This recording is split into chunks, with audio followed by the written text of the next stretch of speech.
Well, hello, writers. Welcome to episode number 190 of How Do You Write? I'm Rachael Herron. Really glad that you're here with me.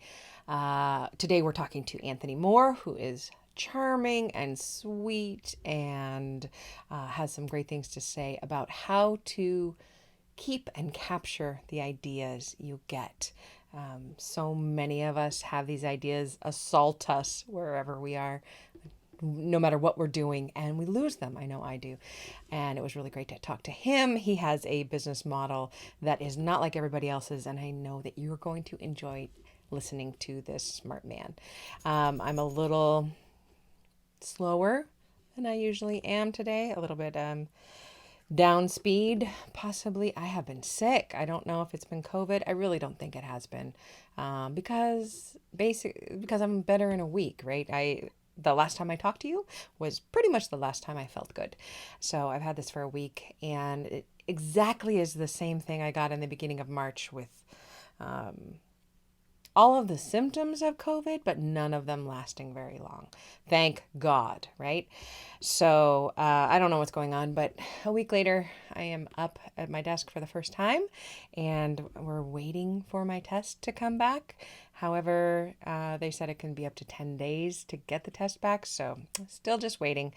There's a part of me that hopes it is COVID just so I can have this assurance that, yeah, now I've had it twice and I'm one of the people that gets it lightly, perhaps this time. I know a lot of people have gotten it twice now.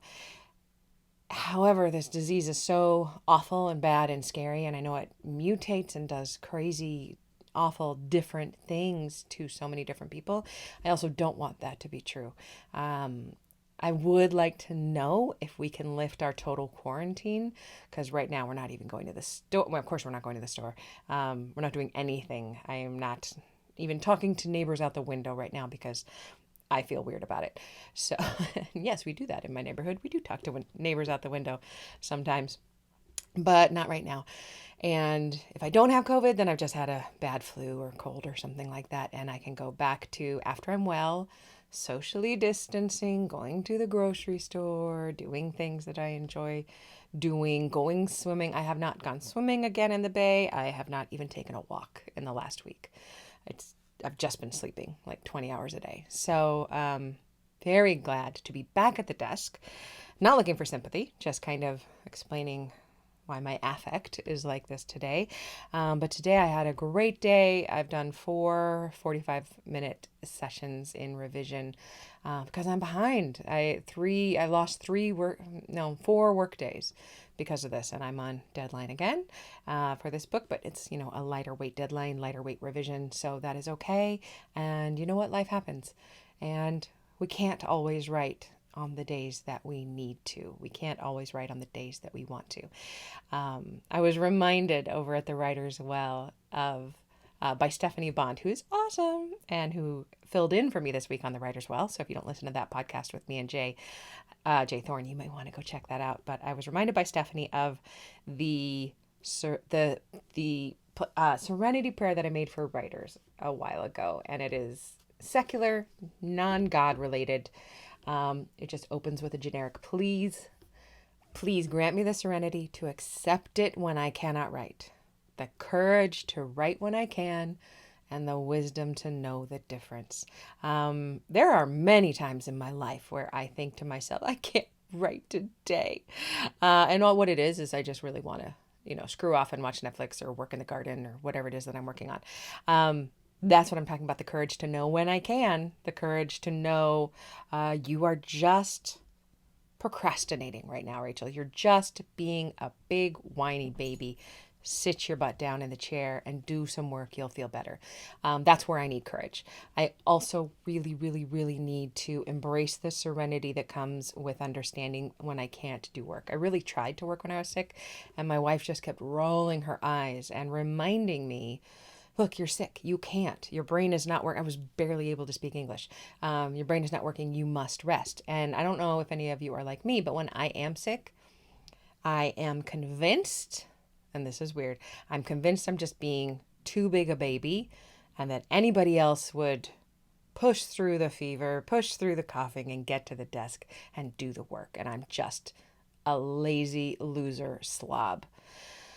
And that is an abusive brain pattern that I have. I really do struggle with a lot of guilt, which is dumb. It's so dumb. And I'm not even beating myself up when I say this. I'm saying this gently and lovingly. That kind of guilt is not useful. I am a good person who does good things, who feels good about my life choices. I am harming the earth as little as possible, except I do eat meat. And there's no reason for me to feel guilt. I have an awesome life, but guilt is the engine that keeps me trucking along, and I know that. And when I am sick, there's no need for guilt. Jesus Christ! So it's good to have a wife who is wonderful and reminds me of that and tells me to go back to bed and quit being a even bigger baby. And it's really good to feel better and be back at the desk. And if you are struggling with illness, or if you are struggling with stress or trauma, or chronic illness, or depression, or chronic depression, those are all things. There are days where you know in your gut that you have the courage to push past the procrastination. And that's all it is procrastination. You're lying to yourself. You can get up and sit in the chair and do 45 minutes of work. And then there are other days when you can't. And on those days, I'm asking you to give yourself that pass that I was finally able to give myself this week, that just says, yeah, I need to rest. Resting is my job. Whenever I realize that resting is my job, oh my gosh, I rest my ass off. Tell me to do a job, I'll do a job. And when you tell me resting is a job, I embrace it. But when I think of resting as being lazy, then I get guilty and all of that, the whole cycle starts again. So if you need to rest, my friend, rest like it's your job, because it is. And please do what you need to do right now in these really difficult times to take care of yourself. Please don't get COVID. Please, I hope that everyone listening to me right now is healthy and safe, and I wish those things for you. I also wish and hope that you are getting your own writing done and that it is filling your soul, even if you're writing terrible crap that you absolutely do not believe in, nor do you believe that you are the person who should be telling this story.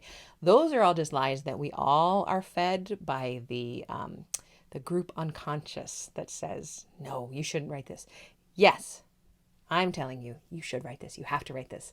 It's your job also, and it's wonderful, and I'm really proud of you. So reach out to me wherever you can find me on the internet. Don't reach out to me on text because my phone just bricked. It's just been one of those days. So I am very glad to be in this chair. Very grateful for all of you who are listening, and that's all. That's all. I'm going to end this clumsily. Please enjoy Anthony Moore, and we'll talk soon. All right. Well, I could not be more pleased today to welcome to the show Anthony Moore. Hello, Anthony. Hi there. How's it going? It's good to have you. Let me give you a little introduction before we start. Anthony Moore is an author, speaker, and one of the top 100 writers on the entire Medium.com platform. In the past 3 years, he's gone from virtually 0 readers, subscribers, and income to 45,000 plus Medium followers, 75,000 plus email subscribers, and a 6-figure writing business. His book, What Extraordinary People Know, How to Cut the Busy BS and Live Your Kick-Ass Life, from Sourcebooks, hit bookshelves in 2019, and his book, Wealthy Writers, How to Go Viral, Get Followers, and Get Rich Writing, has been read by hundreds of his writing students through his online courses and coaching. What brought you to all of this? Like that, so that was, how many years ago did you do this? In the past 3 years? Yeah, 3 years. What was the motivation behind doing this? Oh man, well, Rachel, I've been wanting to be a writer for a long time. Yeah. When I got to college, my construction business owner dad wanted me to be an engineer or some kind of working with my hands like he did. But I took a creative writing class and I just fell in love, and I was like, I have to be a writer. So I became an English major. I got all the laughs. People forward me all those lists of like worst majors to get, I went through the That's one of ringer. them. Anyone who's an English major knows that, right? But ever since I was in college, I wanted to be a writer. And so for several years, 4 or 5 years after college, I tried to be a writer, and I just basically failed at everything. I mean, I tried everything you're supposed to try. I had a blog. I was paying a lot of money for like hosting fees and like constantly redesigning my website for some reason, trying to guest post and like figure out advertisements, and like nothing was working. I made like 40, $50 total after like 5 years, right? Yeah. Yeah. So the past 3 years though, everything changed, and I really just changed my whole mindset on how I approach my business. And before, basically, I was just treating myself like a casual blogger who wrote every few weeks and didn't really do Mhm. much, to changing to like looking at it as a business. Like, how can I treat myself as a professional top tier writer? Like, what are like the top paid authors and speakers and coaches and writers doing, and I should do that. So just really saw huge growth in the past few years. So it's been a long time dream. I tell my wife every day, I mean, I'm so thankful for this life. I mean, I used to work in telemarketing. I was doing all kinds of crazy odd jobs that are horrible, always wanting to be a writer. So I finally made it. Thank God. I'm so grateful. I have been a full-time writer for 4 years now, and I am the same way, grateful every single gosh darn day that I get to do this Hmm. kind of thing. So where does the actual writing fit into your day? Talk to me about your process of writing kind of the Yeah, new work or the revision of the work. sure. So like you mentioned my intro, thanks for that. I am a top writer on medium.com, which if listeners don't know what that is, this is a big writing hub. You can talk about all kinds of stuff, you know, politics, tech, social issues, whatever. And I've kind of built my platform on Medium. So I post about 2 or 3 articles a week. And Hmm. frankly, they're only about maybe 1,500 words, not that long, Hmm. maybe 5, 10 minute reads. And I've been doing that for several years now. And just the consistency, I think, is the backbone of my writing, Yeah. period, you know? And And nowadays yeah, people get paid to write on Medium, right? If you get a certain number of readers, how does that work? Or a certain number of that's true. claps or Yeah, they actually changed the algorithm a lot, which is a little frustrating. But yes, they do pay you based on how long people read your articles. oh, So how it you used to be drag them claps and used through. to Yeah. be views. It's just like the read ratio, who reads the whole thing, and you get paid based on that. So it's a great platform if you're looking to make money as a writer. They can Yeah. pay you starting immediately. Fascinating. Mhm. Okay, so and how do you get that done? Are you a first in the morning kind of guy, or are you late in the evening writer?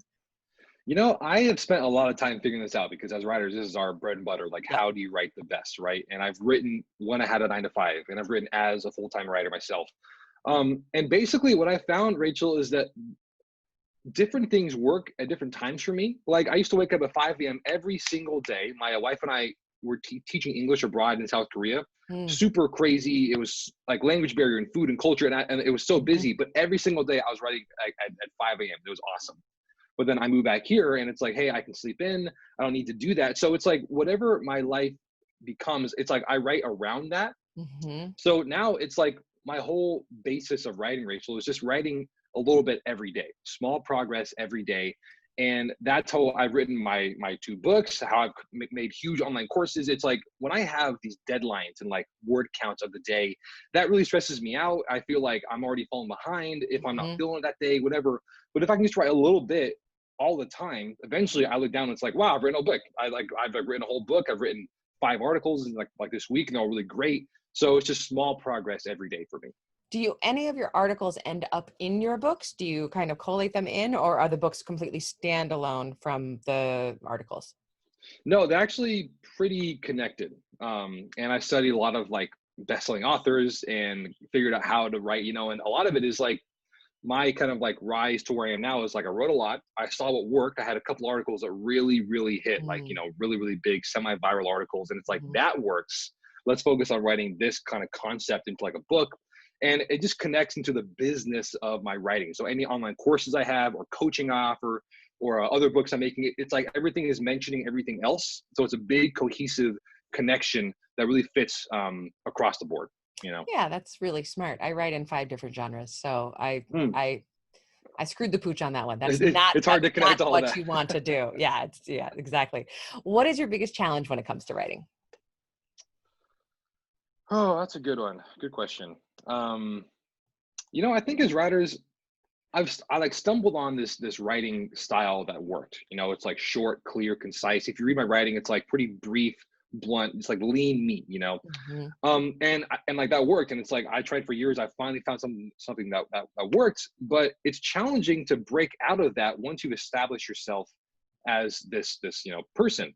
And I work with a lot of new writers, and like I have writing coaching and writing courses, and they come to me asking like, oh my gosh, like I'm so scared, I'm gonna get rejected, people are gonna laugh at me, it's not gonna work. And on the one hand, I want to tell these people like, you're in a great place, because like in like the most loving, caring way I can say, nobody is reading yet, so you Yes. can do whatever you want, and and Nobody's like no one's waiting gonna for like, you. Hmm. yeah. But once you kind of establish yourself, it's harder to break through that mold. Like, you're like, hey, you're this personal growth guy who like writes this way. Like, why are you branching out into like fiction or like whatever it Yeah. is? So it's challenging to adopt new styles and even write in new genres once I have established myself the way I am now. That Do makes you sense. want to write in fiction? Yes and no. You know, like I like write primarily nonfiction, which is Yeah. great. And actually, I've studied fiction so much. A lot of fiction techniques are in my nonfiction writing, like storytelling, the hero's journey, tone, like different Sure. ways to like Yeah. structure the article in a nonfiction way.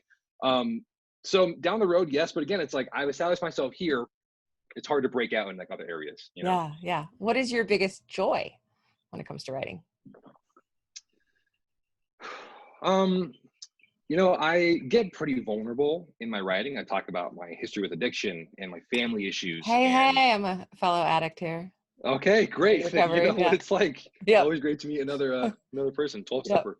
Yep. Um, I talk a lot about that. I mean, as a kid, I used to stutter and I got bullied and like all these things that I never like, you know, I used to hide in shame for years, right? And now Mhm. that I write about it, Rachel, it's crazy seeing how many people email me saying, hey, I have the exact same thing. Like, what did you do? They're like, hey, I stutter too. How'd you fix that? Or like, hey, I also have addict issues or like family Mhm. issues, or I feel so helpless. Like, I write about my deepest, darkest struggles, and it's so rewarding to see people message me like out of nowhere, like, hey, I found this article. It really spoke to me, like one of the best articles I've ever read, because it really cut to the core of what I'm Mhm. feeling. How can how can we talk more? And it's like helping them in ways I wanted to be helped for so long is just, it's incredible. You It know? is the best. It is the best. And I really believe that about the more true we are when we're talking about our own shame, the more we connect with the reader. And I swear to God, Mm. as a memoir writer, I thought I was tapped. And then I really discovered that I was an alcoholic and addict. And and there was, it was an awful time to like get sober and do all that stuff. But in the back of Mm. my mind, I'm like, yes, more to write about, more to talk about. Yeah. Yeah, Can you yeah, share a craft tip of any sort with us? yeah. What I do is that once I'm in like the momentum of writing, ideas just come to me, you know. And if you stop for even a little bit, it's like Ah, the whole process kind of dies really quickly. I mean, yeah.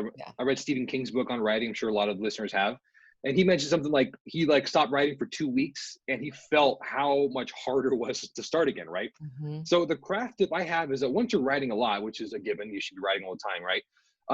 Start writing down these ideas that come to you. And for me, I use an app called Evernote. It's just like one of those many Hmm. generic note-taking apps. But like I'm walking the dog, I'm in the car, like I'm at a stoplight. This like headline pops into like my mind, or like this idea, and I write it down.